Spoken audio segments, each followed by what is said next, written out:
Passons maintenant à l'étape du dégradé.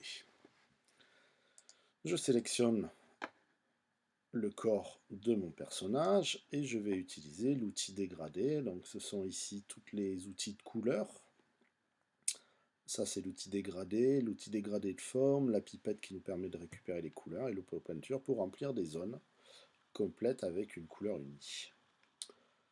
Je prends l'outil dégradé et je vais positionner le dégradé. Comme vous voyez, en cliquant simplement, il apparaît sur la totalité du corps, mais je peux très bien lui donner une autre orientation de la façon dont je veux positionner mon dégradé. Je vais positionner le dégradé de façon très simple, c'est-à-dire horizontale. Et vous voyez que chaque fois que je m'approche d'un bord, je vais zoomer, vous avez ici les points qui se colorent, donc un petit rond pour indiquer la fin, un petit carré pour indiquer le début. Je vais tout simplement afficher mes couleurs ici et rentrer les coordonnées colorimétriques qui m'intéressent. Je peux très bien indiquer tout simplement ici du rose. Donc attention, ici vous avez l'opacité. Donc pensez bien à la mettre à 100% pour avoir une couleur entière. Donc ici j'ai du rose. Ici je peux mettre une autre couleur, mettons du jaune par exemple. Et vous voyez que le dégradé a été créé du jaune. Ici, couleur jaune, 100%. Au magenta. Je vais mettre 100% ici. Voilà. Au magenta. Voilà, une couleur 100%, magenta 100%. Mais je pourrais très bien imaginer, et c'est le but de l'exercice, d'avoir un dégradé supplémentaire au milieu pour avoir 3 couleurs.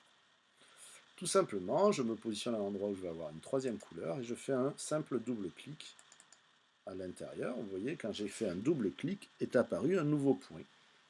Et ce nouveau point, ben, je peux très bien lui redonner une nouvelle couleur.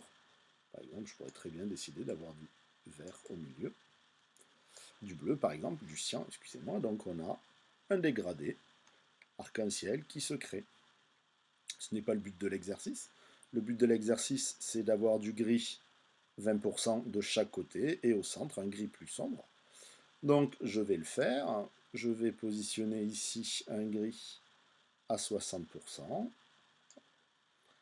Sur l'extérieur, je vais ramener mon magenta et je vais mettre un gris à 20%.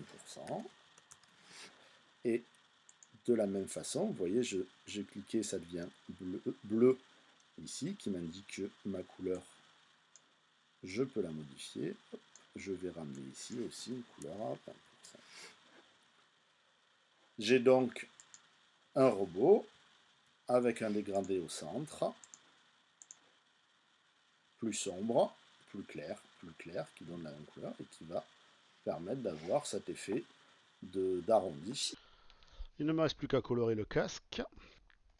Pour prendre le casque, je vais simplement cliquer dessus, utiliser l'option dégradé que vous avez ici, puisque ici vous êtes en couleur unie, et là en option dégradé, ici je vais pouvoir le mettre de la couleur qui m'intéresse, ici je vais le positionner donc dans le gris que j'ai créé, hop, voilà.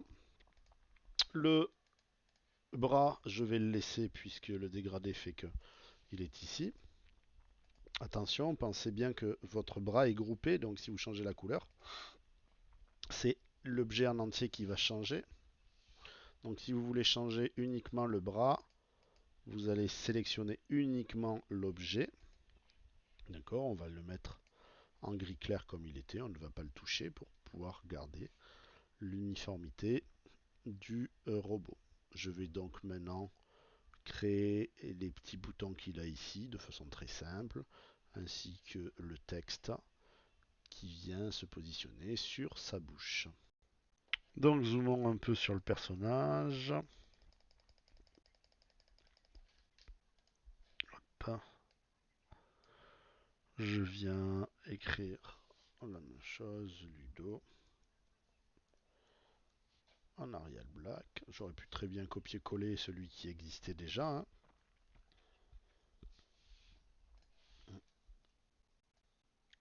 En appuyant sur CTRL, je viens le positionner ici. Hop.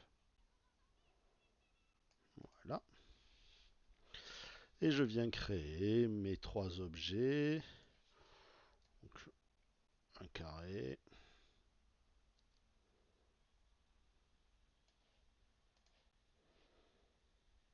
Rouge. Pomme C, pomme V. Ce carré rouge, je double-clique dessus. Je l'arrondis légèrement. Je le transforme en violet. Hop. Que je positionne ici. Pomme C, pomme V. Je double-clique. Je l'arrondis encore un petit peu. Que je mets en bleu pour faire le dégradé. Pomme C, pomme V. Et cet élément-là, je l'arrondis complètement. Vous voyez ici tous les stades du personnage, enfin de la forme que je récupère. Même principe, alignement par le centre, par la répartition des éléments entre chaque objet que je viens positionner ici. Comme vous voyez, il est trop grand. Vu que les 4 sont sélectionnés, hop, je les réduis. Je peux les positionner avec la flèche pour les positionner au mieux. Je pourrais aussi grouper ici, ok, ou en allant dans objet groupé. Donc mes 2 bras sont bien sélectionnés. Donc je dézoome un petit peu. Mes jambes sont sélectionnées, mon objet est sélectionné. Je vais pouvoir tout prendre et utiliser la fonction aligner, ce qui va me permettre d'aligner parfaitement. Si mon petit, mes 4 petites lumières étaient mal alignées, elles se seraient repositionnées parfaitement par le centre. Donc j'ai bien le personnage qui a été créé, le texte, tout est aligné, un dégradé du gris au gris foncé vers le gris clair. Pareil pour la tête. Un élément aligné avec les différents arrondis que l'on peut voir. Un objet qui a été avec l'option chemin différence. Avec l'option chemin fusion, vous avez tous ces éléments qui vont vous permettre d'appréhender les éléments de base de Inkscape dans ces exercices. Je l'enregistre. Comme d'habitude, je l'enregistre en Blender Marasato en SVG.